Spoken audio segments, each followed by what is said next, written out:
3 దశాబ్దాల పాటు నిల్వ ఉంచిన మానవ పిండం నుంచి ఓ అమెరికన్ మహిళ బిడ్డకు ఆయువు పోసింది. అమెరికాలోని ఒహాయోకు చెందిన లిండ్సే పియర్స్, టిమ్ పియర్స్ సంతానం కోసం 7 ఏళ్లు నిరీక్షించారు.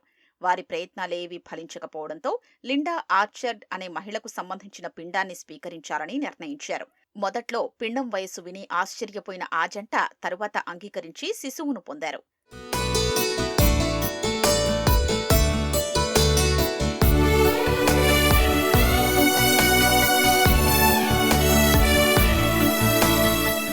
సహజ సిద్ధంగా సంతానం కలక్కపోవడంతో 1994లో లిండా ఆర్చర్డ్ ఐవీఎఫ్ విధానం వైపు మొగ్గు చూపారు.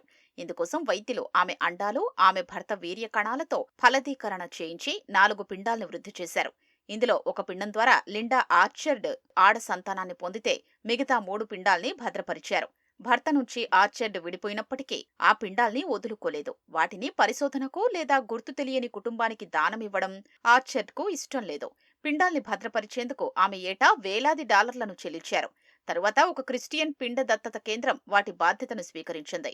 అమెరికాలోనే ఉండే వివాహిత శ్వేతజాతి క్రిస్టియన్ జంటకు ఆ పిండాల్ని ఇవ్వాలని ఆర్చర్డ్ నిర్దేశించారు. అయితే ఈ షరతులో లిండ్సే, టిమ్ దంపతులకు సరిపోవడంతో 2 పిండాల్ని లిండ్సే గర్భంలోకి ప్రవేశపెట్టారు. అందులో ఒకటి శిశువుగా వృద్ధి చెందడంతో ఆ దంపతుల ఆనందానికి అవధుల్లేకుండా పోయింది.